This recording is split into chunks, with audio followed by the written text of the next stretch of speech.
Still feel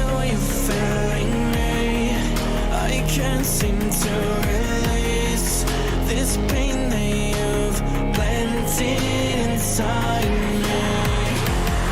You can take this from me, but you won't watch me bleed. You can take this from me, but you won't watch me bleed.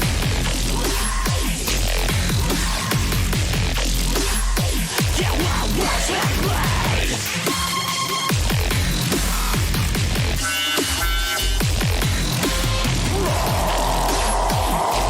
Just right on the face in my way. I'll show you crazy. Still feel you failing me. I can't seem to find peace. I can't let go. Every time you lose control, there's another blood I hold. When you stick and twist it now, so get those roads.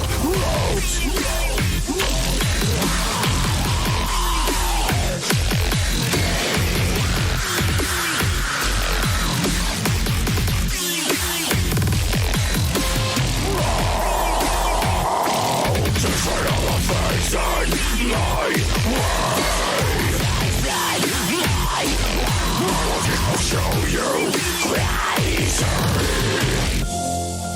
It takes some time to realize it's not your fault. It took me time, my whole damn life, to find the power that's in my hands.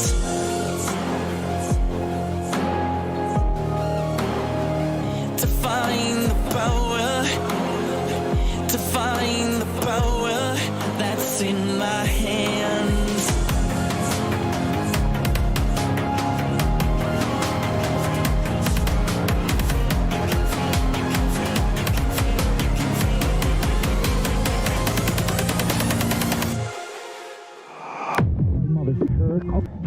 You don't have a hold on me. I have a hold on myself.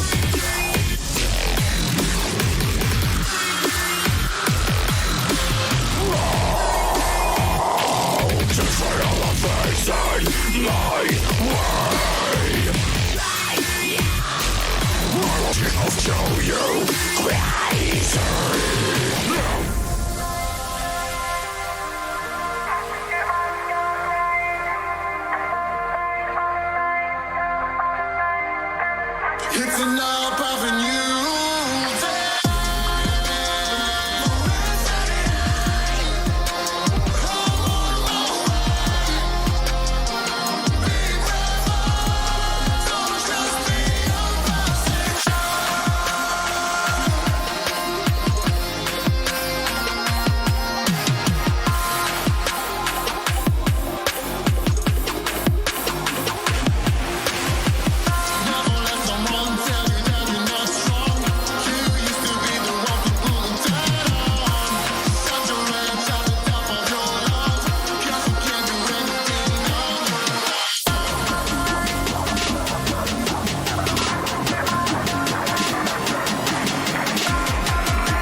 and I falling down the stairs of your love. My name is busy, it's not so easy. You trust me that I'm making music. I wish I could touch with my vibe music during your motherfucking life.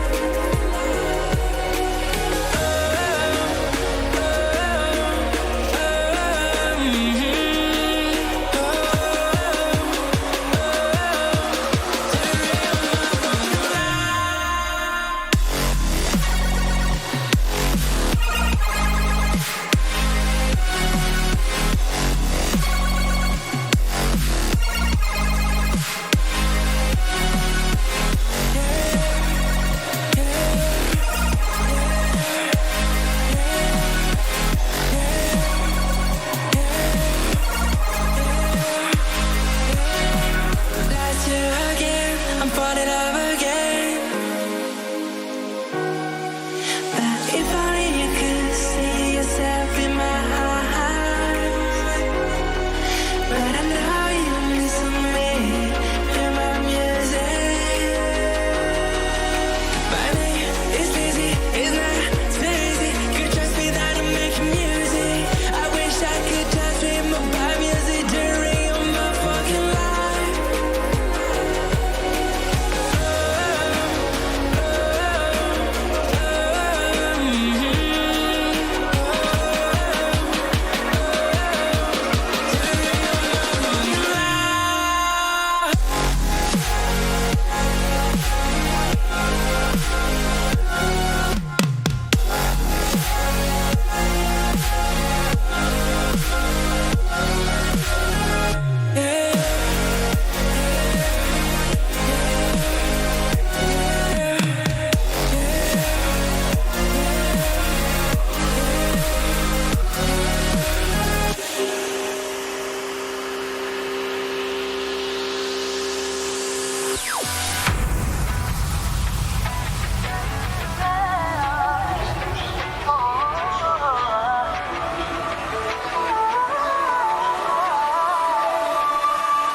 I remember seeing you last fall.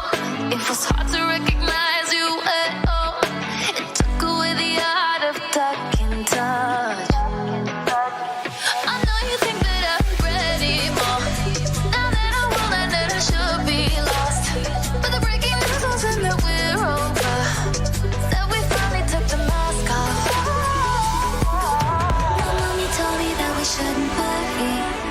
Daddy told me just a good story. He said to move on and keep going. Imagine, yeah. We had one more life, one more shot at sunrise. The rays and things start with new eyes.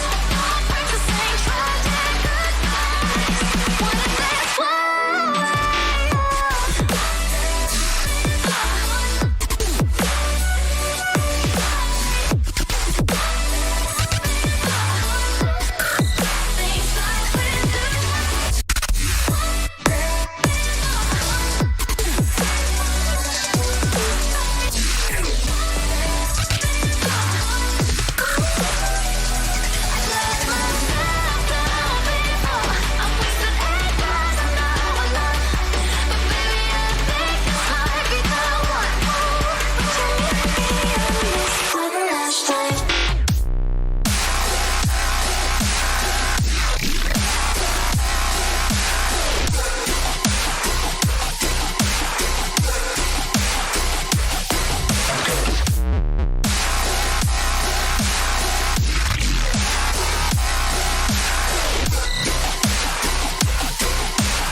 nightstand. Not to reminisce, just a reminder to never go back to the life we shared. Anytime I'm feeling the urge to look at a picture, oh, I get so confused. 'Cause I swear I am so over you.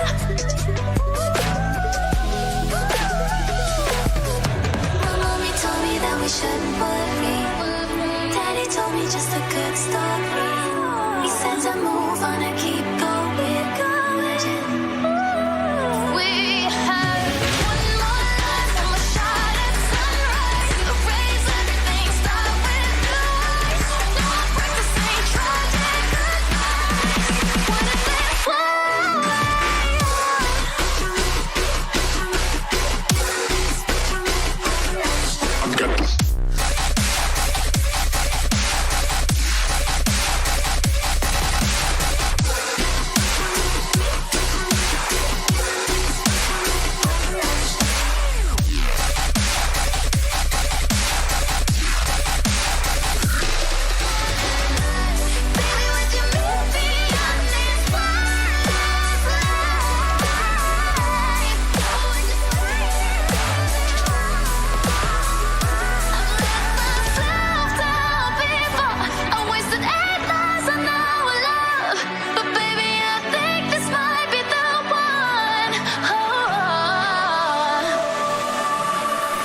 I'm crazy, Captain!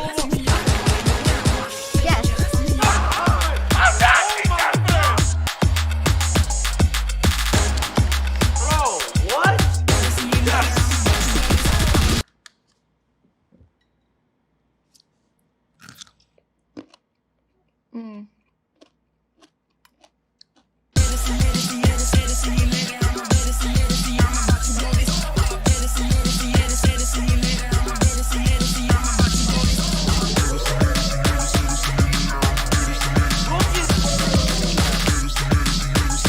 Go. One more to go.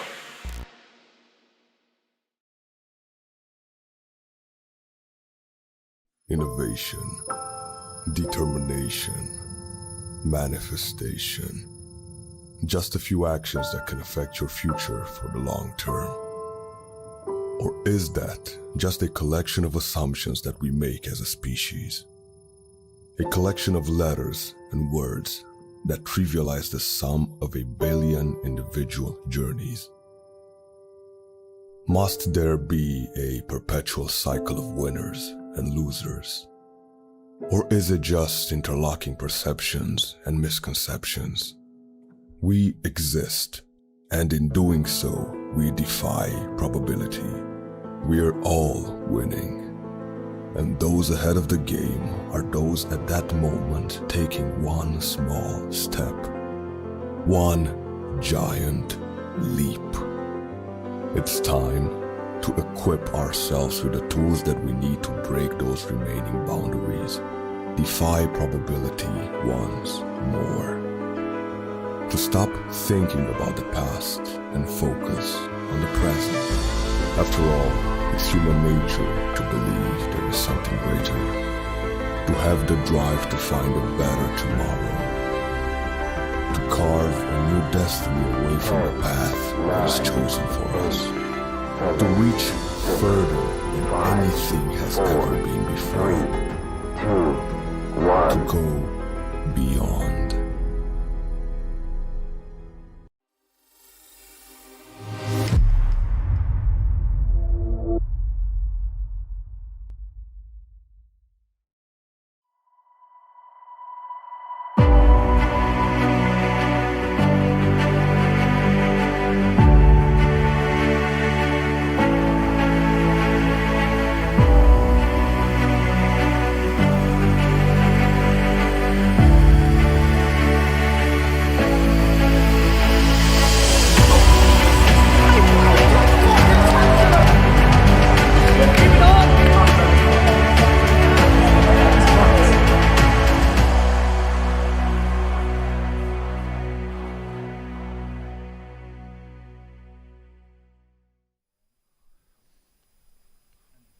Hello everybody and welcome to the Valorant Arena Cup Winter Finals. I am Rook and I'm joined by Moxie as we are bringing you a matchup between the London Lionhearts and the Wrexham Reapers here today.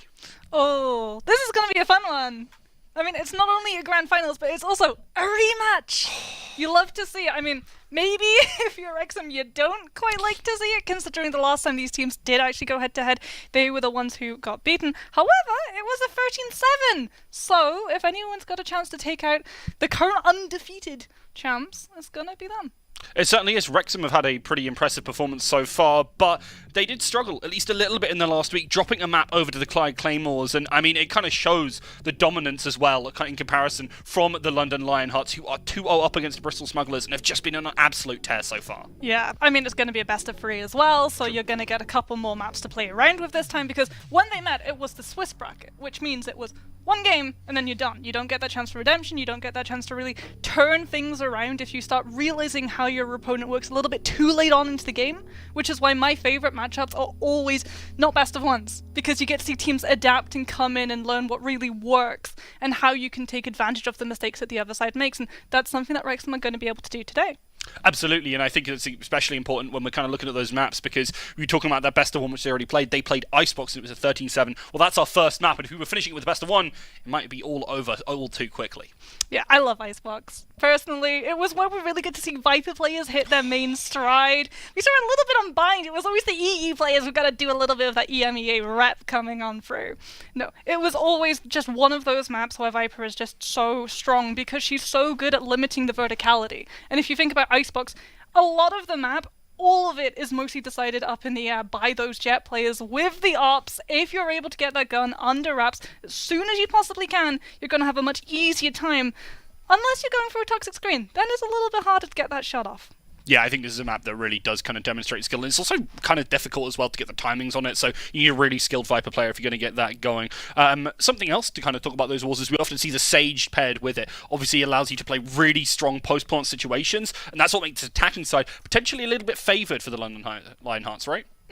Definitely. I mean, but Wrexham. I mean, they're coming in with not only the Jet, but also the Reyna. So you're going to have a lot of aggression coming out from this. Defending side first, though. So that's going to be interesting because this is arguably a more attack-favoured composition. So they're going to have to try and get as many points as they possibly can because London Lionhearts, yeah, they're not coming in with the Reyna. They're coming in with a Cypher. And Cypher is just so strong on the defense because Icebox is one of those where you can really play havoc with teams' minds. You can fake out going towards the A and actually head towards the B, which is where that Viper is always going to be set up strong.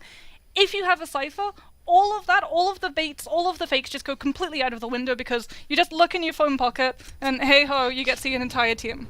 Absolutely, and it means you can keep tabs on absolutely everything. Not quite the retake potential that you got from maybe, let's say, the Killjoy or something, but I think definitely a lot stronger in the current meta. I actually really like the Reyna, though, from Mrs. Party to kind of come back towards that one. You were talking earlier about the Operator, and actually the Lyra does a really good job of forcing Operator players off those long angles, and at the same time, hey, if you've got a good Reyna player, well, they're going to do absolute numbers, especially in these early pistol rounds where they can be an absolute terror. Yeah, unfortunately, Op's not going to be coming out Not yet. of the gates. We know it's going to be coming, chamber, so. And I'm really looking forward to seeing Mzuru. We have to talk about this guy. He's got 10-star in the name. 10-star. If you know your Valorant scene, they're a little bit of a big deal, right?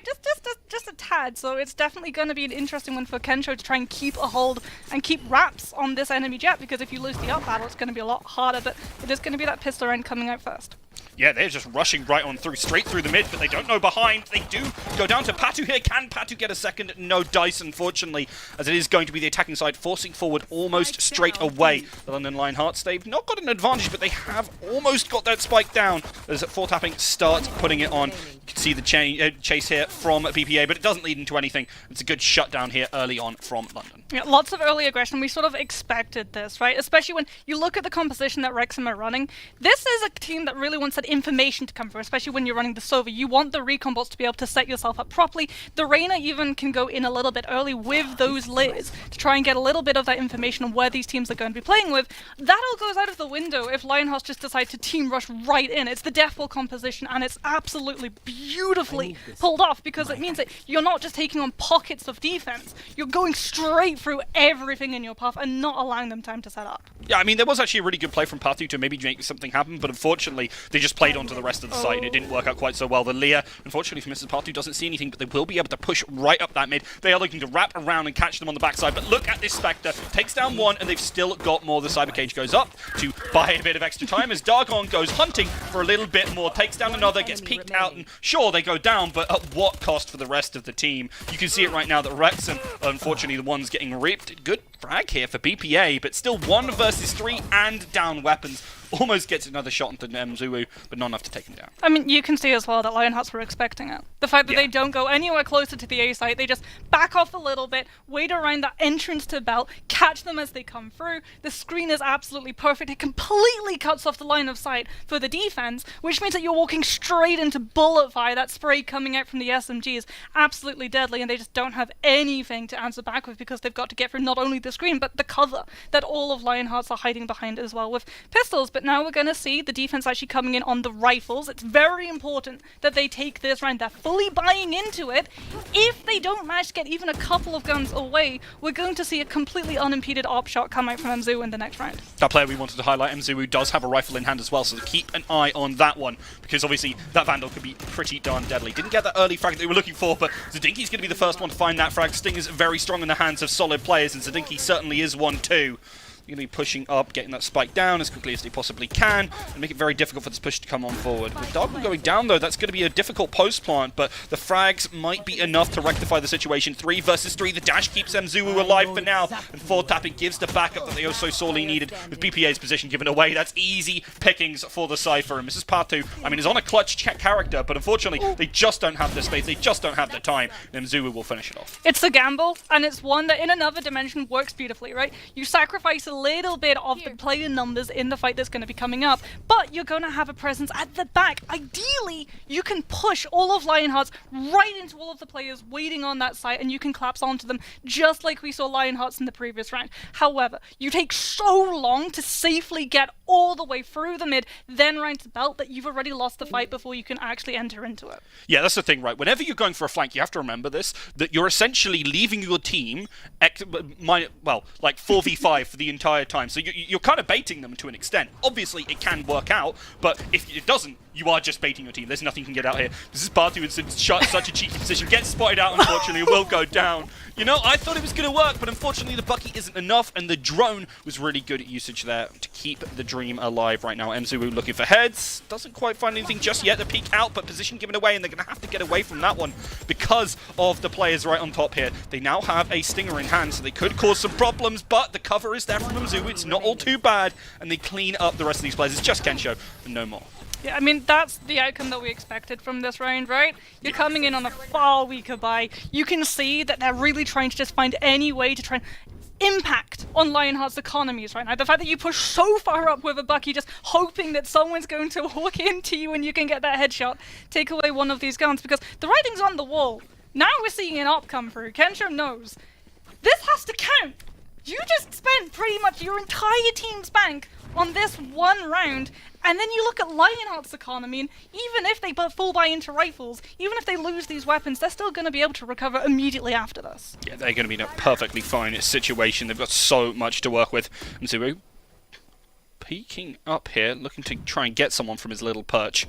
Doesn't lead into anything just yet. Kensho is watching it, so it could end really problematically if they peek out on all. Because of the cloudburst, they can drop on down, and they put themselves out in the open, and that operator we were talking about delivers early on here. That's very important, and actually managed to dash out of the way of that easy, well, potentially easy headshot for Zadinki. I mean, Kensho as well is being very careful with their positioning. They're making sure that they're not pushing too aggressively because they know how important it is to keep a hold of that op. You don't want to have spent your entire team's economy on a weapon just for it to end up in enemies' hands in this next round. As Tapping is just trying to put a little bit of pressure on this B side. It's all smoke and mirrors though at the moment, but you don't turn in time.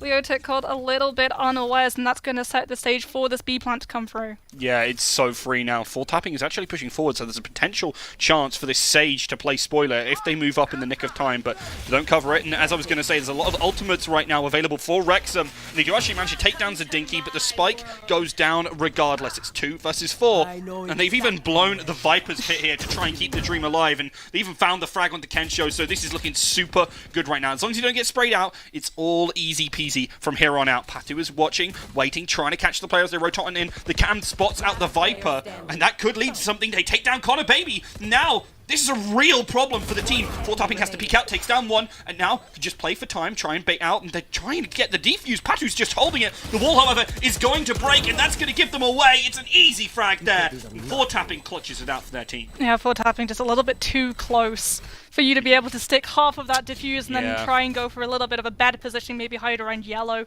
so that you can have a little bit of an advantage. Unfortunately, you just get caught right out in the open when that Sage wall breaks, and there's nothing you can really do about that. And that felt like a real chance for Wrexham Reapers, right? Because Connor Baby got caught out, that was like, oh, that's the big moment. That's the gotcha moment. By the way, shout out to Full Tapping, right? We were talking about Mzuu going, what a player, really kicking in the backside. But 12 frags already in 5 rounds for Full Tapping. Damn. Yeah, I mean, doing a very good job on that Cypher. It's very strange as well, seeing Cypher still be this aggressive, especially with all of the changes that came through, where we got to see Cypher just get a little bit more sidelined with his utility having to hide a little bit further back when, you know, he goes down. But now we're seeing, once again, very aggressive pushes coming out from Lionhearts, just trying to get as much space from the side as possible. And I like this. You know, Wrexham have identified that this is a team that like to go aggressive very early on, and they're going to lose players to the deathball composition. So instead, they're giving them time, a little bit of space, and now they can properly push through. Yeah, you want to be playing for the retakes here, especially if you have a decent amount of utility to do so. They are an aggressive composition, so they should be able to make good usage of that. Like the cheeky peek from the Reyna earlier, doesn't convert into all too much other than that single frag. Now with the Hunter's Fury really trying to catch players off guard. Hey, he's getting tagged up, but does actually get a bit of respite as a result of Kensha here hitting a fantastic shot into forward tapping and actually takes the round. And that's finally the first one on the side of the Wrexham Reapers. Yeah, big knife play coming out from Kensha, able to trade up to a rifle as well. This was not a good buy coming out from Wrexham, right? They're trying to recover their economy, but you can see that adaptation is starting to come through. They're identifying, okay, if we try and put pockets of resistance up when Lionhearts are going to come through, we're just going to lose members and we're not going to be able to do anything about it because they're just going to get overwhelmed, especially with the economy so far out of your favor. But now that they've taken a little bit of a step back and really playing into the retake composition that I love to see, getting that adaptation, really punishing Lionheart's eagerness. Because Lionhearts, they're not just getting onto these sites for free. They're investing utility to make sure that the sites are safe for them to enter. And if Wrexham aren't there to actually fall prey to that utility, it's just burnt out of their own pocket. Yeah, it really does. Zuu offers themselves up on a silver platter there. Unfortunately, the utility not there to let them live. And this res is potentially a bit greedy here. Could lead into something, obviously, the ultimate getting vested here in the Viper's pit. And I think this is actually a really good call. Completely shuts off this A site and allows you to kind of pigeonhole them into pushing onto this B. This is Partu still giving that support on this site, though, is an interesting one.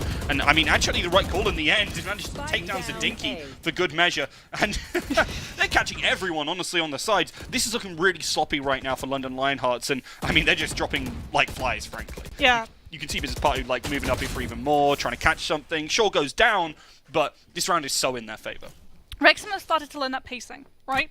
Look at the positioning. So early on, when we saw the first couple of rounds of this defense, they would be right down there. They would be the ones who are currently lying dead in mid, and they would have been punished for that aggression. But now that they're actually giving this space and really playing on what the defense is given, which is all of these angles, all of this high ground, that you can set up in before the round even starts. You get those opening seconds to pick yourself up and go, okay, they're going to try and walk up belt. I'm going to set myself up so that when they get up the ramp of belt, I'm ready to meet them with gunfire. That's something that you're not allowed for MZU. You have to risk it. If you go for the updraft, people know. They can track that. Yep. People go and practice just jets hour after hour after hour to catch the updraft just so they can hit the shot to completely deny any belt presence. And you can really see that Wrexham have really hit that stride. Always a big fan of running a Jets day. But yeah, as you kind of said, blueprint basically playing this map is hold angles, make them pay for every inch they take, and then play for the retake, because then you've got an advantage and you can really make it happen. Good wall here, and I love the cheeky kind of updraft here from MZU to try and find something, but Mrs. Partu bites off far more than they can chew. They've been a very aggressive part of this squad, and unfortunately it doesn't lead to anything just yet, at least this time round. Good usage of the ultimate there does mean that they know the flank is covered, and Partu was wide open for a kill here. They could easily push through here. Good shock dart, finds some damage, but not enough to finish anyone off. And Mzubu still has those darts and still has a decent amount of movement to really be that dynamic player for the team. Yeah, Lionhearts now getting a little bit of a better handle on that spacing. They get a couple of kills. They know, okay, this is as much space as we can handle. Now we go into site. We've already picked 2 of their players off. They're not going to really be able to pressure us to stop that spike from going down. And then we get to play with our angles. We get to put them up against the clock of 45 seconds. Pushes through here, interestingly, through that wall, so he's going to try and catch him off guard. And unfortunately for Kensho, they are wide out in the open. Even with that cloud burst, they're going to be given away. Good play here, and BP just peeks the angle at him. Zuu is so happy to take these heads, and another flawless coming out here. The attackers have started to maybe regain some of that momentum that they just lost. Yeah, and it all spirals right off of the back of that Reyna. Yeah. Right? The fact that you're going in, you've got the lair to try and get yourself a little bit of a blanket, a lifeline, so that if things do take a turn for the worst, you can just keep that flash up and get yourself. But unfortunately, we saw the Daffle composition, and Lionhearts really do like to group up together. This is when they're at their most aggressive. This is when they're at their most successful. Having said that, Kentra's got another operator on the scene. And last time we got to see the Jets go head-to-head, Mzuru was the one who got taken out a little bit too early. He's not actually run the op. Interesting to see that he's not actually going to be the one picking that out. This is Partu still up in a very aggressive position, could lead to something big, but at the same time, they're very much kind of the player that can be a wild card, but also can kind of lose you the round, as we kind of saw in those last ones. For tapping gets too aggressive, and I mean, yeah, sure, great, you've got that cyber cage, but we can just spray into it. BPA takes him down, and now your team kind of doesn't have the same kind of power. Unfortunately, though, Konabibi's just hitting the shots, and sometimes, you know, that's all the difference you really need. BBA is trying desperately to try and contest these angles, but it's not leading into any frags just yet. Trying to spray, trying to get that pre-fire, but it's the wall and still catches him. Zuu there. Really well played. Means it's a 3-3, and a great dart could lead to more. But again, that Viper is just playing spoiler to absolutely everything here. A good shot comes in from Kensho, but they've lost far too much. Finds the angle onto Konababy here, and now it's a 1 versus 1. I think you probably know where that Sage is as well, but she's playing such a passive angle. You can see Zadinki. He's really wanting to hold this one here. I mean, you've got to drop the arm. Oh, he goes for it. Yeah. He actually decided to keep the operator, which is a big risk, right? Op's 100%. like clunky, you have to hit that first shot, but because the Sage was just pushed up against that wall, there's nowhere that you can really do to get out of the shot, and Kensho is able to clutch it out and put another point on the board. And we talked about it, right, very early on into this map. We said Wrexham, this is a composition that favors the attack. They have to get as many rounds on their defense as they possibly can, and that's exactly what they're doing. They're starting to recover. Yeah, it was really well played. And also, I love the fact that Kensho actually has the confidence to do that, because that's going to be a big part of this one. If you're going to try and pull it back, you've got to be confident. And frankly, if they come through with a 6-6 here, if they pick up these next 3 rounds, they start to get the momentum, and they are very, very close to actually finally breaking this economy, it could lead to something big and actually really put them in a solid position to leverage the fact that they have those that more attacking side. Love that from Kensho. Sets them ahead early, and now no Sage. That makes the post-plant and kind of plant situation ever so difficult. Aggression here, loving it from Mzuu, but unfortunately it doesn't lead into anything. You'll find yourself very much on the back foot as Leotic is just able to punish. And Konabibi, I mean, he's been hitting those shots in the previous round as well, but they have their work cut out for them to take down the remaining 3. Usage of the utility here, but actually doesn't force Leotic out into the open, and that's a bit unfortunate on the timing. The spike is also dropped out in the open, and that makes it even more difficult to pick up this round. Leotic, you know, is going to push this one as soon as they hit that spike pickup, and then the round will almost certainly be over, especially because you've got Kensho holding that angle with the operator as well. It's going to be the shot coming on in here, taking him down. I mean, there is one thing that Lionhearts can be happy with for that round. They managed to actually pull that Hunter's Fury out from the defense. And they're still sitting on the Viper's Pit. And this is always a sort of chicken ultimate game that you see with the Sova, the Killjoy, and the Viper. Hunter's Fury has to be used before either Lockdown or Viper's Pit is put up, because even if you can't see them, you can still get hit and killed. Now that we're actually seeing that Hunter's Fury being taken away from BPA, that means that you can just try and steamroll your way onto one of these sites, drop the Viper's Pit, and play and wait for them to retake. However, on a light weaponry buy, I would rather see them hold on to it.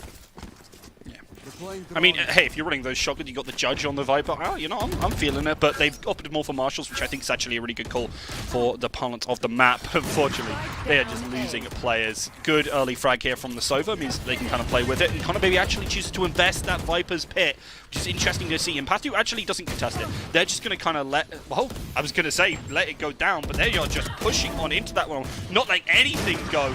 Aggression here, however, Konababy is completely punished, and that Viper's Pit is, I mean, absolutely nothing. You're kind of highlighting how important it is, and they have squandered it.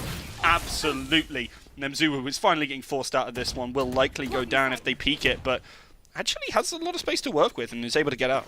I mean, you can see the game plan was to try and force them onto those verticals, right? Yeah. So that they're forced away, baited. You can't stay in the Viper's Pit, you have to try and go high. Unfortunately for Lionhearts, you've already got a jet on the high ground with the ARC, and you're just waiting for everyone to show themselves. And that Viper's Pit, which we talked about, I would much rather have seen them hold on to it for when they have things like rifles. So if you do get contested, you can spray, instead of the pistols, where it really is important that you hit each and every single one of your shots, especially if you're going up against a team that has rifles and can just spray, because it doesn't matter if you force them to go for the vertical if you still lose the weaponry fight. I think kind of as much as they really could have sprayed in, the big problem there was actually Konababy was disconnected from absolutely everybody else, right? Pushed on their own.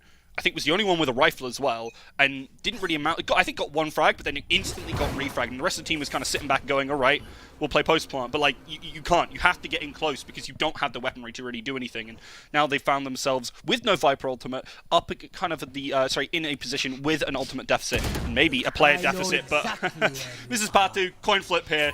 goes unfortunately down to 4 tapping, and now finds their team at that deficit, no longer with the Empress. In fact, you do see that the knives have been popped by the Jet on the defensive side, and this will be an easy spike plant for Zadinki in the game. Yeah, this is going to be a retake though, and Kensho already with the op is just waiting for someone. Unfortunately, moves just a little bit too soon and isn't able to find that Sage's head. As tapping is already making sure that the op is just completely sidelined. They know how dangerous it can be if you don't have control of that vertical angle, and Mzuru is now just waiting to catch everyone to rotate out. Yeah, good play here from Mzuru, just dealing with BPA as they try to get the aggression here. Patu realizing, gotta use that res, but unfortunately, look who's waiting. 4 tapping was on the flank, and Dargon even steals the frag from him. Oh, that's mean. That's so mean. You can't do anything about that because, unfortunately, Mzuru was just there. Ready, waiting, making sure that you can't try and go for a little bit of that patient play, maybe get the better positioning onto the high ground and pressure out in a fight 2 versus 1. Now we'll see the side swap coming through. However, there are 5 points on the side for Wrexham. They were able to pick those 5 up on their defense, and now they're going in, and this is a composition on the attack that is terrifying, because not only do you have the Jet who goes for that aggression, if you play the buddy system, if you use the Reyna Liz to set the Jet up, it just becomes so much more potent. It really does, and I mean, that's kind of always been a thing. Put flashes or something similar with a Jet, it leads to absolutely devastating effects, and with the way Kensho's been playing so far, you know, I'm pretty excited to see how it goes. Don't forget, these guys are fighting for £1,000 that first place and 500 for the second, and Mzuru is not looking like he wants to go home with anything less than £1,000 in his bank account. He's making sure that all of Tube and therefore Kitchen is just in full defense control. They're making sure that that mid is fully supervised so that no one can get a little bit of a sneak through pallet. It's gonna be close though, because Mzuru's actually given Tube to fall a little bit further back. They're able to pick out the Viper. So that is going to be huge. A lot of the verticality completely now going to be in control for that defense. This tapping is just waiting to catch everyone as they come out of Tube. Yeah, wanted to try and catch the headshot there, but unfortunately doesn't, and Mzuru offers themselves up for a second peek. You know, Mzuru, I mean, had to get some help in there, unfortunately couldn't win out the fight, but Connor Baby has been absolutely on point so far, even with the Vandal, with the Ghost as well as we see there, and he's really been leading their team to a lot of success here. Good recon dot, does actually get a scan off, but doesn't hit anyone. Obviously, you know someone's there because it got shut out, but not sure quite where they're going as of yet, and I mean, neither are the attacking side. Yeah, they're being a little bit hesitant to commit. I think they're trying to figure out where the Cypher is as well, because they haven't really seen where that utility is going to be set up, and it is actually going to be towards that A site, which is where the spike is headed, but we also know where the Cypher cam is immediately going to pick them out as they move through Nest. Yeah, 4 tapping moves into a better position. I really like that here. Has the cyber cage, can pop that, make sure it's not too problematic. Manages to spot away one of these players. Is now looking to push through, catch them off guard, takes down one, goes for the second, but unfortunately, it's all down to Dargon to really clutch that one out. No dice for 4 tapping. I mean, you weren't able to get the spike down. That's the big thing. You're not able to spin that clock and put them up against the 45-second timer because everyone on the side of Lionhearts just goes, okay, you've got, what, 14 seconds to put that spike into the ground. You're going to have to rush. You're going to make mistakes. You're going to have to go straight to actually guarantee that this round is going to continue, which means you're not going to be at an advantage if we start a gunfight early. And that's exactly what they do. Everyone just piles in and rushes to get the spike carrier down before the spike is in the ground. Yeah, it's unfortunate to see. I mean, they kind of found themselves on a deficit, right? Pushing into a really heavily fortified position with that Cypher kind of covering it. And, I mean, from there, you didn't really have any utility left to use. And now with a weapon disadvantage, things might get even more difficult. But actually, I mean, it's not been too bad for them. Nimzu can't even find anything with the Marshal there. So, I mean, I think they got off pretty scot-free here. But Mrs. Patu might not have such a great position if they push forward, because Connor Baby is also going to be waiting in these lurky positions. Viper versus Reyna. I mean, if you pop the layer, you should be able to take advantage of that one. It's too close though, right? But yeah, like, you're going to be able to catch them on the animation! It hits the headshot, but... oh no, I thought I saw something. Maybe it did, but not enough to take him down, obviously. That classic, not quite strong enough here. Connor Baby as well had that extra armor to try and keep themselves alive. And, well, with a recon dart going over as well, they're going to have a bit of extra utility to make sure they have that info. An aggression here from Mzuru could lead to a frag onto BPA, but does whiff the shot, hits another one, and gets the wallbang. Good stuff there, and pistols at range do at least net some frags, but it's going to be curtains for Patu now. Oh, yeah, okay, there we go. A little bit of a caster curse there. happens to all of us, don't worry. But, I mean, you're happy that you managed to get a couple of guns away from the defense, right? Especially when you're going in on that lighter economy buy. Is MZU gonna keep the Marshal? I think you probably should, right? You want something that's gonna contest that range. You really do want to try and take advantage of the verticality that really we saw Wrexham just take full advantage of when they were defending. They looked so strong on that A-side defense when they had things like the op in that capacity, and MZU is going to have to try and replicate that when going through, because B-side's going to be firmly under Viper control. 100%. Going to be able to lock down a lot of those important sight lines, and MZU still keeping an eye. One of the most important ones on this A site. But it's going to be mostly kind of piling in at ground level, which I think is probably a good shout considering how problematic those kind of held angles can be, especially from on high. Good stuff here as they're starting to push on in. They actually catch 4 tapping, and that means that Cypher no longer going to be quite as effective. Well, not effective at all, frankly, because the utility's completely gone. Yotik tries to get the spray, but it's Kensho who beats him to it. Take down Zadinki, unfortunately. Did not expect Dargon to be there, and he takes down 2. This is fantastic for them. Now, with a, well, Phantom in hand, they could really cause some damage here. Sure, Spike's down, but it's 3 versus 3.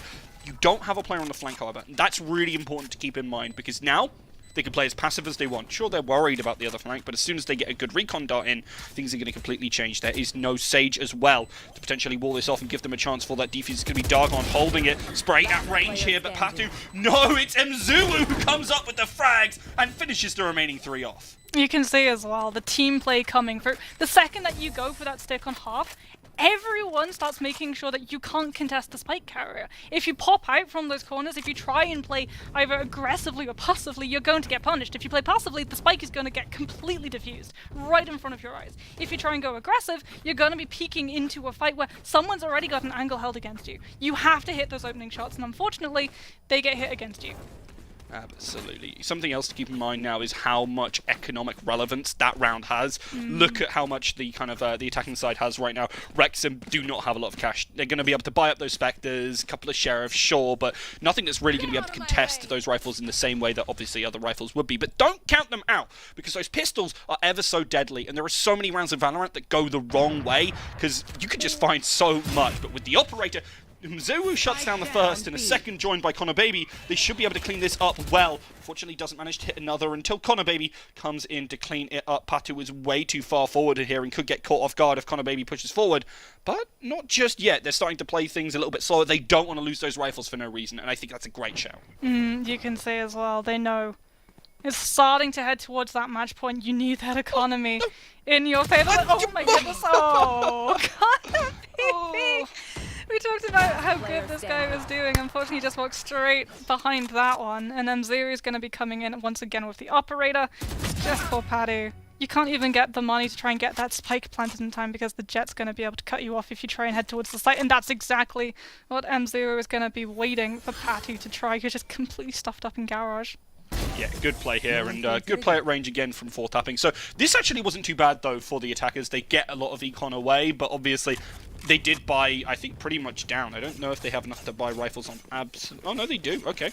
I can't count, apparently. But, yeah, having rifles available on everyone as well. Kensho as well use those knives to try and get a few frags. And, I mean, you're not going to deny rifles, but if you get something here, you're actually going to be able to start snowballing into something a little bit more in a couple of rounds' time. Yeah, and, I mean, they need to be doing that. Look at how close they are to losing. They don't have a couple of rounds. That's the problem, right? They're full buying when we can see Lionhearts on 11 points. If they lose this round, it's match point, and they're going to be coming in on budget buy. MZU's got the operator. You use the knives in the last round. You're not going to be able to do that again to contest this verticality, which means this jet just reigns supreme.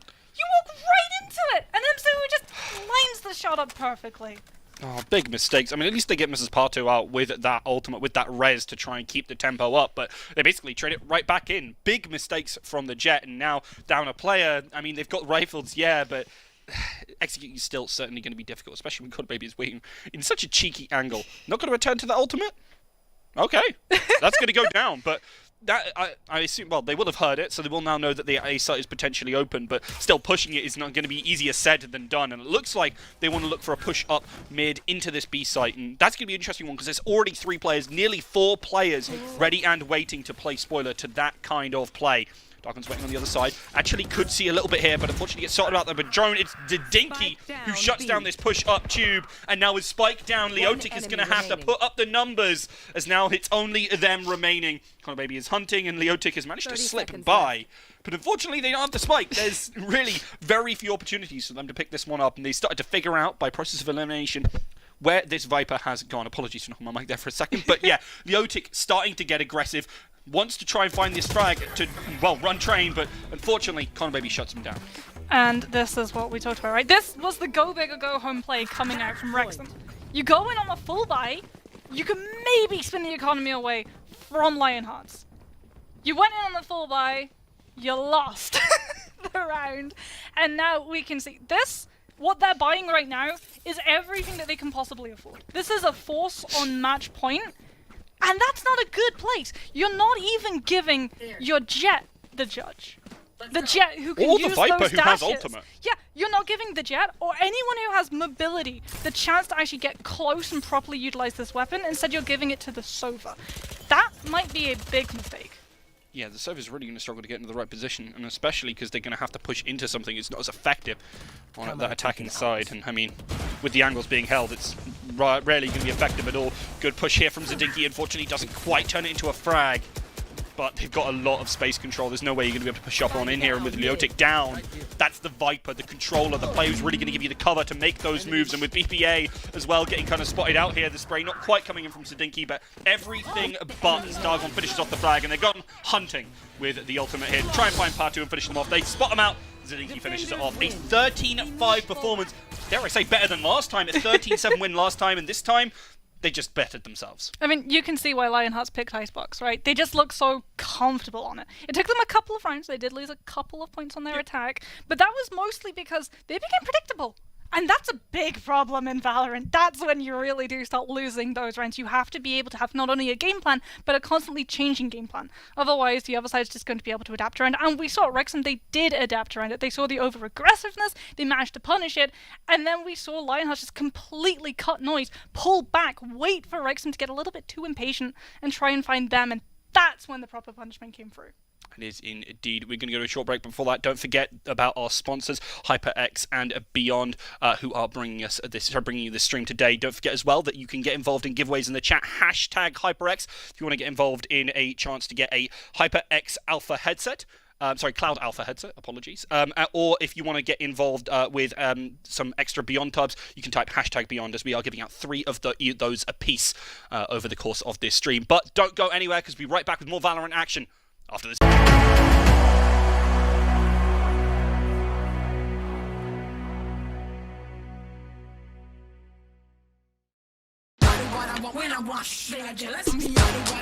I'm crazy, Captain! Yes. I'm not Bro, what? Yes!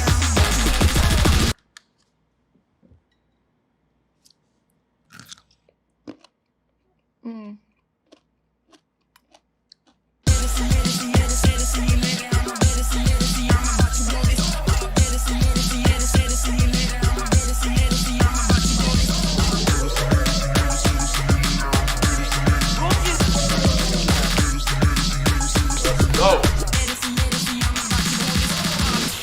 One more to go.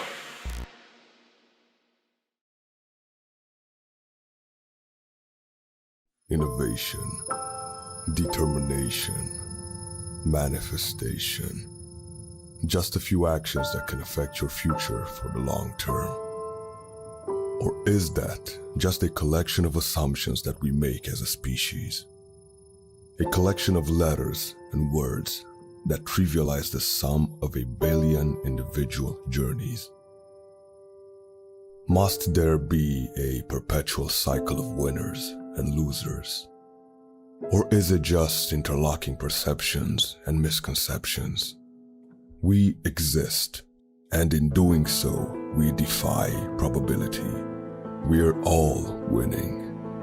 And those ahead of the game are those at that moment taking one small step, one giant leap. It's time to equip ourselves with the tools that we need to break those remaining boundaries, defy probability once more. To stop thinking about the past and focus on the present. After all, it's human nature to believe there is something greater, to have the drive to find a better tomorrow, to carve a new destiny away from the path that is chosen for us, to reach further than anything has ever been before, to go beyond.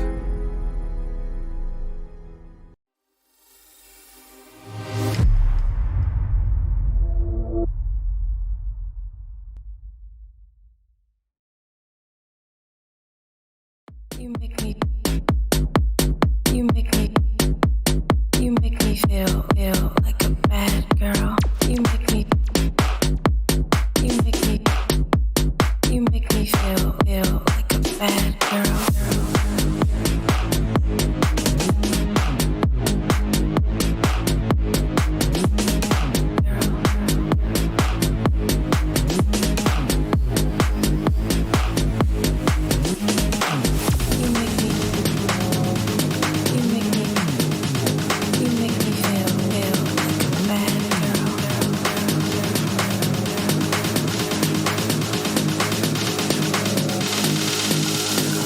make me feel like a bad girl.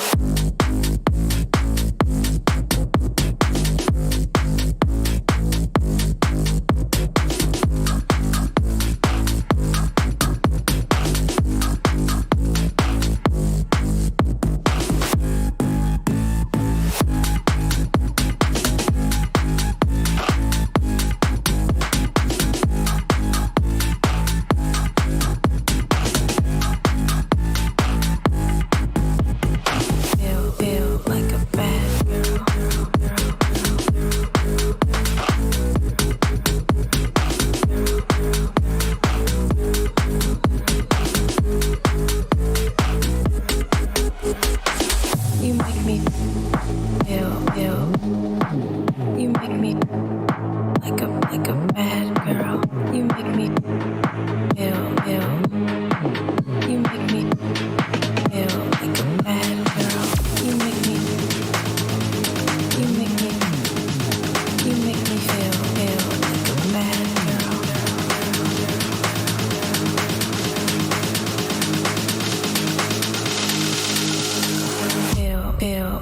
Feel like a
I'm crazy, Captain. Yes. I'm nasty, Captain. Bro, what? Yes.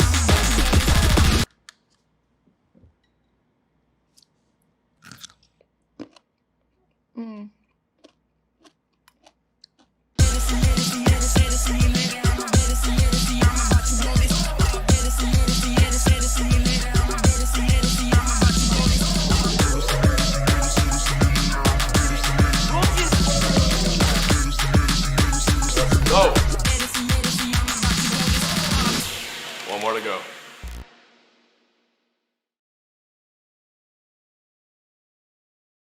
Innovation, determination, manifestation. Just a few actions that can affect your future for the long term. Or is that just a collection of assumptions that we make as a species? A collection of letters and words that trivialize the sum of a billion individual journeys? Must there be a perpetual cycle of winners and losers? Or is it just interlocking perceptions and misconceptions? We exist, and in doing so, we defy probability. We're all winning. And those ahead of the game are those at that moment taking one small step. One giant leap. It's time to equip ourselves with the tools that we need to break those remaining boundaries. Defy probability once more. To stop thinking about the past and focus on the present. After all, it's human nature to believe there is something greater, to have the drive to find a better tomorrow, to carve a new destiny away from the path that is chosen for us, to reach further than anything has ever been before, to go beyond.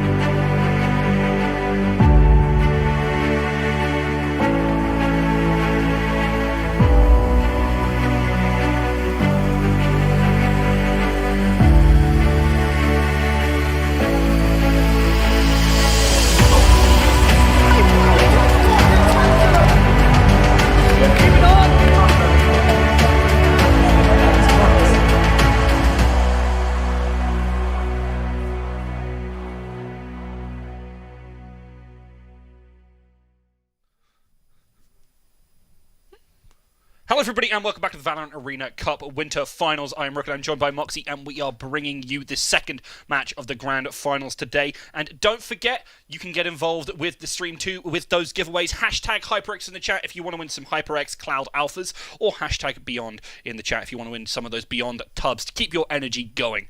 Don't forget as well that if you are interested in watching Valorant, which I assume you are because, you know, you're here, you can get with us all and in select arenas, take part on the 11th and 12th and get in with those Belong watch parties of Valorant Masters. I'm so excited to honestly watch things live. I think I might actually pop them into one myself. It does sound fun. Does indeed. And I actually have to remind you guys what everyone here today is fighting for. Second place will go home with £500, but also don't forget those Beyond Vortex Shakers and also some Quadcast mics. First place, however, will get those Beyond Vortex Shakers and also some Quadcast mics and also £1,000 for them to spend across the team, which is, you know, a pretty decent chunk of change. Yeah, and I mean, it could just be one map away because Lionhearts are currently one map up in this best of three, so if Rexland want the series to continue, they're going to have to win on Breeze. And for me, that's going to fall a lot on the shoulders of Kencho.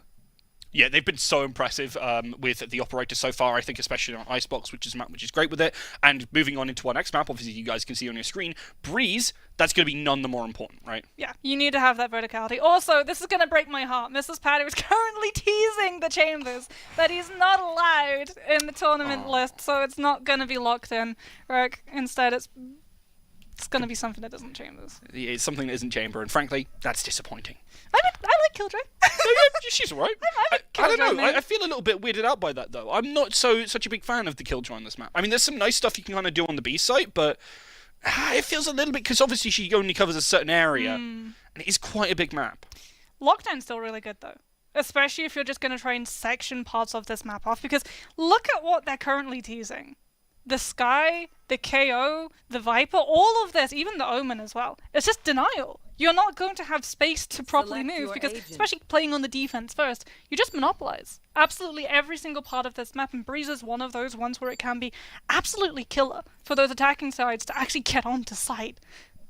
Yeah, it really can be, and I mean, someone who's kind of monopolised a lot of the kind of fragging and also will be doing a great job of keeping people off site is 4-tapping over on the London Lionhearts, who was absolutely popping off, even on the attack on a Cypher over on Icebox. So looking at Breeze, I'm excited to see more kind of action from them, because they've been pushing forward aggressively, obviously kind of playing around their cyber cages really well. I think that's been a key part of what's been particularly great. But they have to be a little bit worried, because there is that KO over on BPA, and you know what? I'm a big KO fan. I do like KO. I remember when they released him, and I was like, he's gonna suppress agents and stop that utility? This sounds busted. This sounds extremely busted, and I mean, you can argue that he kind of still is. Yeah. Right? Because if you're playing up against a carrier who knows not only where they can properly use that utility, but how they can use that ultimate to just steamroll into a team, pop the ult, suppress absolutely everyone in the area, then you have someone to immediately back yourself up, even with the Viper or the Jet providing that cover with the smokes to make sure that you can properly, safely pick them up. You've got a lot of space for not a lot of cost. Yeah, absolutely. Even though he gives away his position, it's just such a fantastic piece of power to really set you up to make those pushes happen. And I know for a fact that these guys are going to be pushing behind that. They've got a lot of flashes, obviously, on the KO, but also running the Sky as well. And Mrs. Patu has been solid so far in the way they've been using their utility around the rest of their teammates. And obviously, that's going to be a big part of this one. Knife going in early to try and get some info, but unfortunately, BPA bites off more than they can chew and gets tagged up a little bit there, looking for the flash to maybe try and play counter-action to this position. But the Recon Dart giving away Zadinki's position and them dashing away, it's not going to lead into anything just yet, because that Viper's wall is really denying a lot. Good shock darts to get some damage from Patu here, and with Kensho's backup, they can actually take down 2 players. That is fantastic for them right now, and they're going to start to push and catch them more, but the pistols in the hands of London Lionhearts may just surpass them. Look, Mzuwu peeking out wide, wants to hit that head, and does indeed. It's 3 versus 2, and Kensho really has to step up here. Mrs. Patu is on the flank, however, and that could be the thing they oh so sorely need. But with them getting spotted out, sure they take down a player, but they trade 1 for 1 as Kensho gets taken down on the opposite side. And with the plant already down, and with so much in the way of utility going to be up soon, keep an eye on that Sky, because she's going to have those flashes ready. I mean, he's looking for a play here. Mrs. Patu doesn't spot it out, gets tagged up, tries to get Connor BB. But it's just no Dyson with only 23 HP. They've got their work cut out for them right now. They peek out wide, and Connor BB decides, you know what, it's not even worth peeking you here. Goes for a double dip, and just as I say that, completely goes against everything I just said. Mrs. Patu is trying to get that defuse, but Mzuwu peeks out wide, takes him down, and picks up that first round. That was long-winded, frankly, considering how it looked. I mean, it looked pretty bleak. Right? If you look at how Lionhearts, it was messy getting into that site, but then they're able to hit pyramids and get the spike down, and that's when it really turns. Because suddenly the defenders, they're the ones having to move out of positions to probably try and take those fights, right? And it's that flank coming from Mrs. Patty all the way through Cave to try and force once again that pressure so that you can't just hide behind pyramids, use that cover to force a fight where you're always going to be at a disadvantage for. Speaking of a disadvantage, we're not seeing the second round Marshall. I love to see the second round Marshall on Breeze. It's always so effective because of all of these long lines of sights, and when you're not running up against armor, it's so deadly. But it's the smart thing to do for economy, and we've seen in that previous series how important it is to keep that economy under wraps. Yeah, I mean, yeah. Surprised to not see the Marshall from the attacking side even. I mean, I think it's very strong there, but hey, the Spectres are just as good. Dog's going to give you away, unfortunately, KO, and he will go down eventually, even though Zadinki has to go for a double dip, and, well, it'll be a good position now for the attackers, as they're going to be able to get the spike down pretty quick, but Leotic spotted out, and, well, it's the shorty that gets the frag there for Kensho. That could be a Spectre in hand, but they're losing all of their players right now for pretty much nothing. They're going to have to run away and, well, maybe try again another day. Kensho really wants to get another frag with this shorty, but please, no one push him. Thank you, Connor Baby. You didn't get caught out there. And as a result, it's going to be 4 versus 1, and Mrs. Patu, I don't think you can get as close as you did this time. I mean, you do have 2 guiding lights. Yeah, but you also have a classic, and there are 4 players, and the spike's already down. And the spike is down, but you have a classic, so is it really worth trying to The go right- for the same? I mean, you get 1. Oh they my try and peek. You're able to get 1. And I mean, up until that fight, I really liked how Lionhearts aggressed in, right? They tried to lengthen the distance of those fights as much as possible, knowing that they were coming in with the superior distance weaponry. You have to worry about things like the shotties and the buckies when they're up close, which is why they don't try and peek that jet through doors. But if you're in a distance fight, I mean, it's pretty much a pea shooter, isn't it?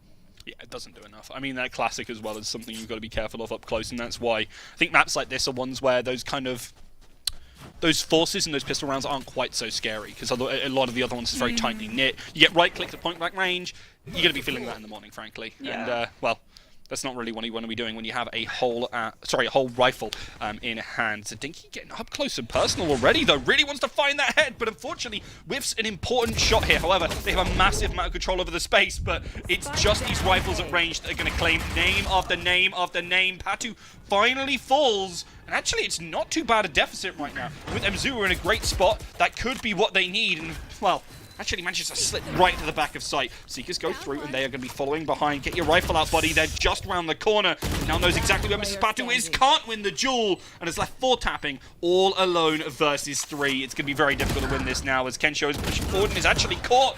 Almost finds the second, but Leotic wins it out. Yeah, that's why you can really see the defense positioning just coming in, right? It's always that argument that every single map in Valorant just feels so defensively favored, and you can see it in action. The second that they actually have the rifles up against the rifles, they just take full advantage of the distance. You wait on bridge, you wait for them to come out of cave. If they don't have something like a smoke, even then you just shoot through the smoke because you know they're going to make noise. They're going to get on the site, they're going to try and plant that spike. That's what we've seen every single time Lionhearts have aggressed in. And again, it's getting really predictable, right? The second that they make that noise, it's not going to be a bait or a fake, it's going to be them actually pushing onto that site and trying to get the spike down, and it's being read out. It is indeed.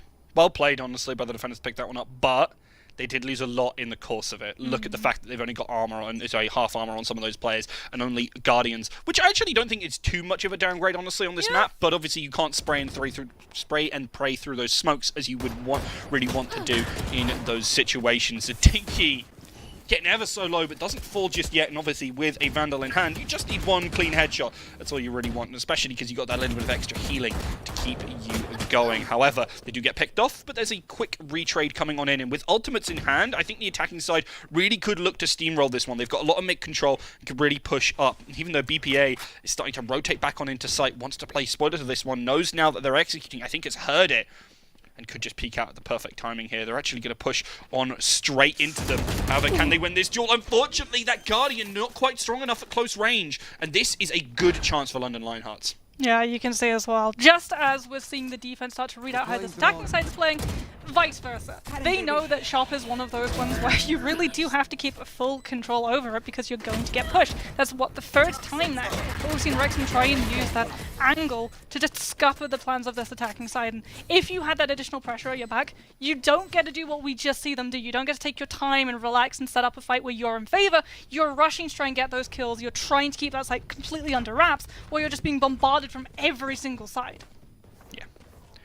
Something I'm kind of sad as well for the Wrexham side is they really wanted to win that for economy-wise, because it would have led into an operator, and you kind of harped on about how important that is here on this map, right? Yeah, it's not going to be the op, but they know that they have to have that distance control. And so Mrs. Patty has to settle for the next best thing, which is a Marshall. Very good in early rounds of Valorant. Very good when armor isn't on the table for the other side, but the second armor does become into this discussion, the Marshall loses a lot of its value, and you can see they just want to go for those kills. They want to try and contest this economy that is slowly but steadily being built up. And that's when Lionhearts are just going to be able to hold this space of A side. As all of the members from Wrexham just try to go hunting and pick out these fights that they could take on their own, the entire team is just not that at all. That is really well played. Mzu is just cleaning up here. Mrs. Patu, the only one remaining with that Marshall.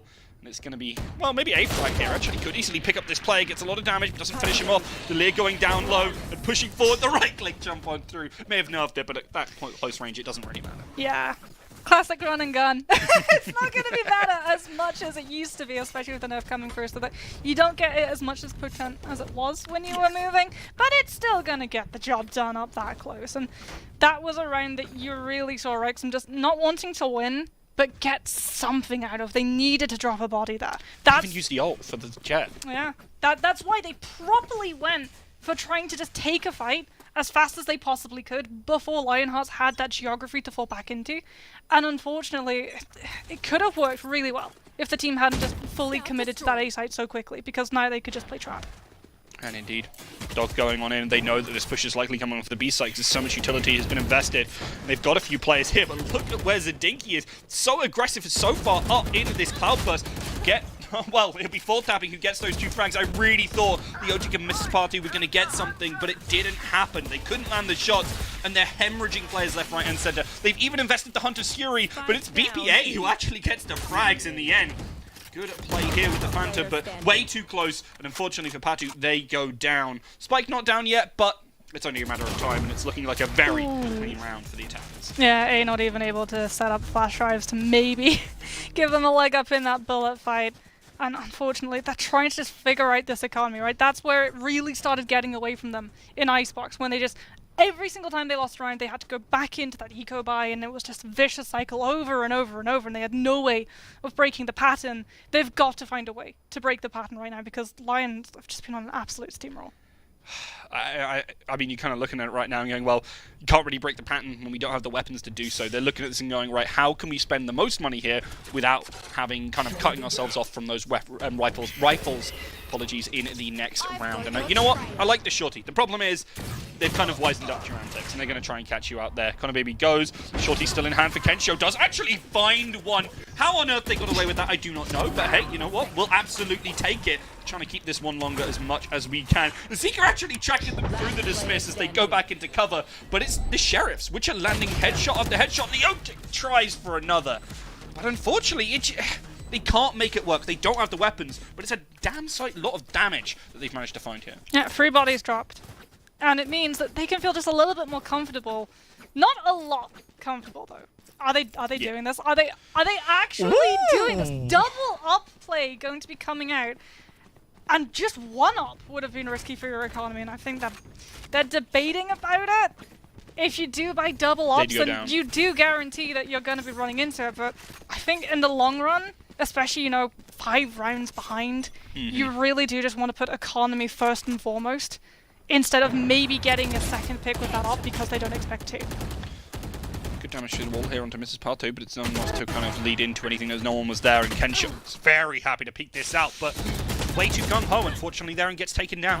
Big mistakes for the player with the op, and that's really going to stink. If you're losing out on this op round, you felt like you had the advantage. In fact, they did at the start of the round, but they completely squander it, and now Patu has to play some pretty fantastic defense here to try and deny this plant, but with Cyber Cage going in, there's not really much you can do there. Dargon will get that plant down, and the rest of the team will start to spread out and catch you on these angles if you try and push. Full Tapping especially has been fragging out so far. Recontron goes in, but doesn't spot anything just yet. We'll spot the player behind Pillar, but you kind of knew someone was going to be there, right? And with the Viper's Bite as well, forcing you out of that kind of position. And look at Full Tapping so aggressively forward, wants to try and catch him, and they clean him up again. I think the big thing for me that Wrexham are doing, right? You look at how they play the op, they know it's the one thing that's going to get them a kill. But the Jet goes alone. Yeah. We talked about how potent the combination with Jet and any form of flash can be. You're running the KO, you're running the Sky. I want to see the buddy system come in. I want to see this Jet supported so that you don't feel like you have to hit the shot and then still go down. If you're going to buy the op, if you're going to put your economy far behind for so many rounds to come because you picked it up, you have to invest resources to make sure that that's going to be successful. Yeah, and now Mzuru has the op in hand as well and takes BPA right off the board. They were trying to hold it with the Marshal, but it was just not the way to do things against this operator. And Zadinki even refreshes their knives. Loving it from Leotic, has the judge and is in this Viper's pit. Is actually finally going to get taken down. He was so close to Mzuru, but it wasn't enough to take it there. Kensho keeping an eye out, but the rest of the team is kind of like, well, dead or on the flank, so they've got absolutely no support. With the spike down, they're really going to have to redouble their efforts to try and push this one up. Actually catches Zadinki, it's not all bad. They're already down a player now. This is very winnable, even with the weapon disadvantage. Cam going up, that's such a good use. Full Tapping absolutely aware of the position. Upgrade here for Mrs. Patu could lead to something. The flash buys the time. Look at it there, Dargon wants to finish it off. They peek out. The flash does give them a chance, but the Viper's fight. So well placed, buying them all the space, buying them all the time, and Patu will fall the Dargon. Yeah, that guiding light, unfortunately not able to secure the pick. And it's going to be, again, just Lionhearts continuing to move forward 8 points, just further distancing themselves from this defending side. We do have Null Command that's going to be up and running for BPA. We do have, I was going to say 2 ups, but no, once again, I think, are they going to do it? They're currently playing Economy Roulette, and I just kind of can't look. Rook, I'm not going to lie. It's like a car crash. I can't look away. I've got fingers over my eyes. I don't want to see this economy. 2 ups invested. I mean, if 1 doesn't work, 2 has to work, Oh, right? they did it? You know what? Oh, no! Oh, I had to open my mouth, right? Yeah. Instantly going down one of the The other one is right there and almost fell as well. Leotic was trying to bring that support. Spartu's in a great spot, however, and does get 1, looking for 2. The spray with the Spectre could find something big, but it's the flash that could have led to it. But 4 tapping had already gone so far forward. I didn't expect there to be a player there. Why would Dargon be there? The judge coming out, cleans up, and then that was 1. I was about to say 2, but you know, BPA decided to take the express route to the Shadow Realm. There, as it's just Leotic with that operator left, and you know, try and save it, but Save it. might be easier said than, you know, done. Does get a frag on the Connor Baby here. Maybe something could happen. They could save this operator. You know, I don't blame them if they start to play more passive this attacking side. They don't have to worry about this economy too bad. So, oh, actually fell down to Dargon, but does finally fall. And Mzu is like, okay, well, we don't need a second AWP ourselves because we're on the attacking side. I mean, it was a nice shot. You can actually even see Dargon did say. the camaraderie coming through in chat. It is indeed a nice shot, but unfortunately, it's set up for Mzu to get behind the op as well and properly punish it. And okay. The Odin even. Oh, you're playing Jet, buddy. What are you gonna do with that? Dash at them and spray them? I mean, you never know. You know what? I don't know, and I don't want to know. You're guaranteed to hit bodies. The only thing that could have made it better is if you still had a Viper's Pit and you just park the Odin in the middle of the Viper's Pit and then you just put your mouse sensitivity all the way through the roof and you spin around and you're just a disco ball with bullets. Oh my god, what was that, Stinky? You cheeky bugger. Tried to get away with something that was absolutely rude, but unfortunately for him, no dice. But Dargon, however, will help clean up as, well, it's just Mrs. Party yet again. 1 more round left in the half after this, and I don't think Mrs. Party is getting out of this one alive. Might actually find the frag here, and it's a good try with the flash, but 4 tapping was pre-firing, and, well, already in double digits. What can I say? 4 tapping's been doing such a good job. We talked about how hard it would be to try and break this cipher, right? Not just on the defense, but on the attack as well, because we're seeing it. You have to take your focus away from the player of the gun to the camera. And that split second of having to split between what you're shooting is just providing all of the opportunity for tapping to be able to set those shots up and just absolutely walk home. So, what's on the menu for Rex and Reapers to try and bring this one back? They've got Seekers. They've right? got Seekers. They can set themselves up really nicely. Seekers is one of those where you can absolutely snowball off of the utility investment and properly chase after them because everyone's so busy trying to shoot the ult before it catches them. But you've already lost the KO, and we're seeing a very little early burst of aggression, and then it's immediately just forcing all of that confidence that this team should have right out the door, and they're giving up so much space, and Lionhearts are seeing that emptiness, and they're claiming it as their own. It's for real estate. It is indeed. Free is, I think, probably the best descriptor, frankly, with how this is going so far. Kind of maybe, I don't know what that crosser is, but you go off. You go off. I mean, honestly, they have been so far. On this Reyna, they've just been running train, and I love the fact that they're going for something a little bit more comfortable, something a little bit more aggressive, because that has given their team legs to go, well, maybe a little bit too far, but eventually those refrags are there, and you know it's kind of inevitable. What a catch from Kensho there! But it might be, well, frankly, it isn't enough. They're really going to struggle to find this one. They're going to need something absolutely fantastic if they're going to take this, and Dargon will put that one in the end. 2 rounds away, going into the next half. This pistol round is obviously exceedingly important. Yeah, you have to win pistols if you're going to make any sort of comeback. That's when it's going to be hard. It's going to be a massive uphill battle because Lions, they're coming in with a very defensively favored composition. And they can play really passively, they can wait for you to come onto that site and play retake, or they can use this gargantuan amount of flashes that they have access to and smokes and all of the shutdown in the world and push aggressively. And we know that they're an aggressive team. And we know that they like to go for kills. And we know that that's exactly what they're going to be doing. And I can see Wrexham, and I can see them on the map, and I can see that most of them are gravitating to going to the same area.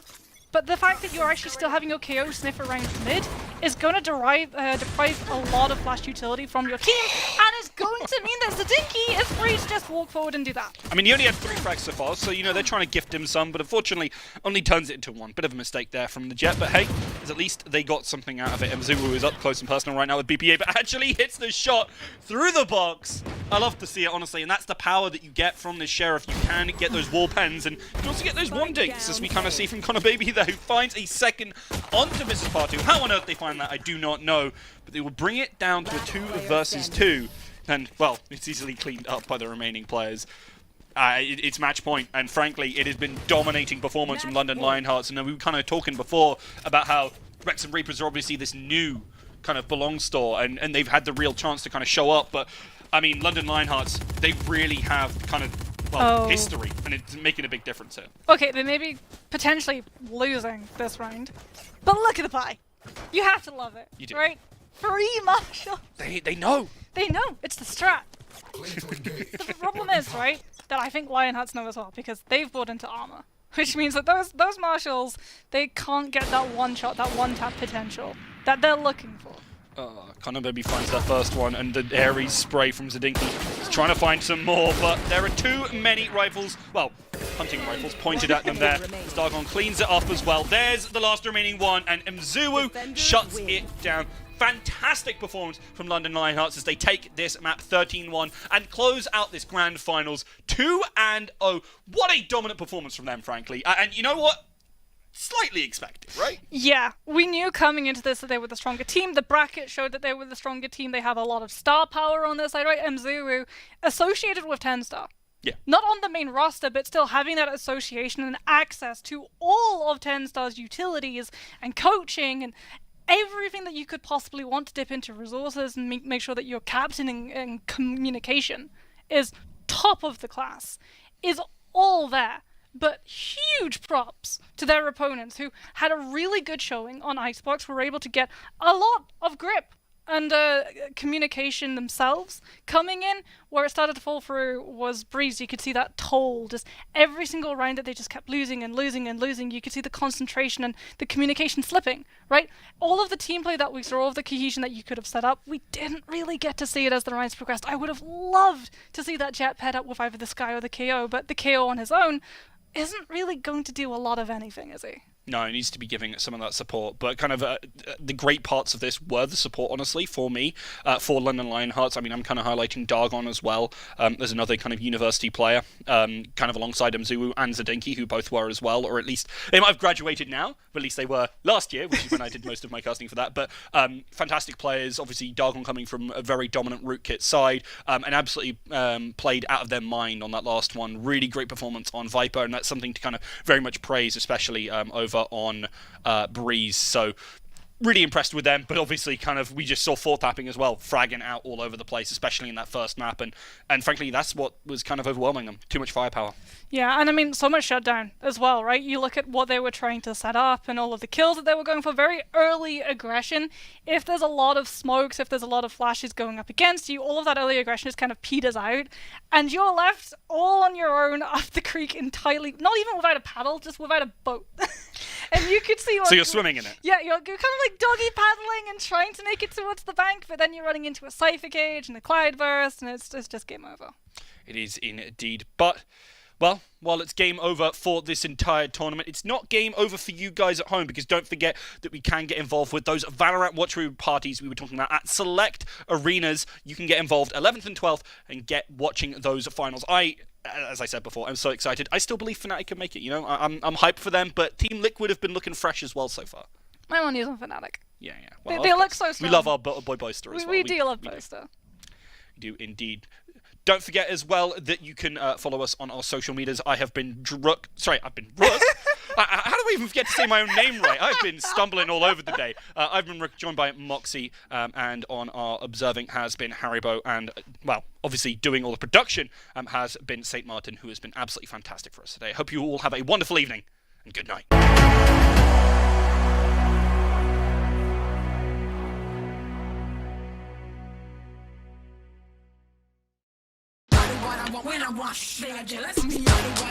I'm crazy, Captain! Yes. I'm nasty, Captain! Bro, what? Yes!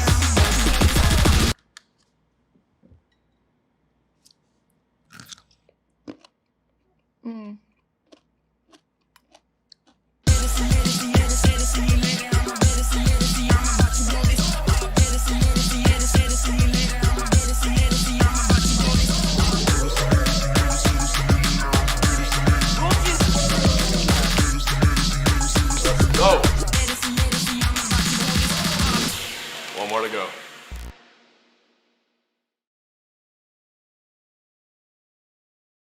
Innovation, determination, manifestation.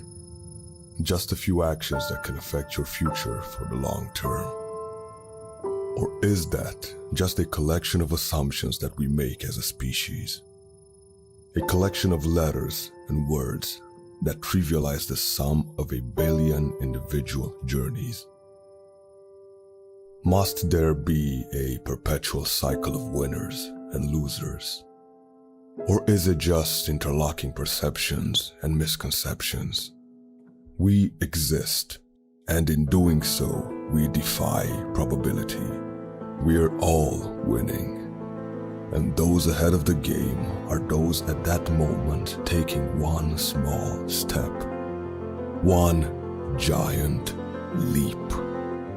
It's time to equip ourselves with the tools that we need to break those remaining boundaries, defy probability once more. To stop thinking about the past and focus on the present. After all, it's human nature to believe there is something greater, to have the drive to find a better tomorrow, to carve a new destiny away from the path that is chosen for us, to reach further than anything has ever been before, to go beyond.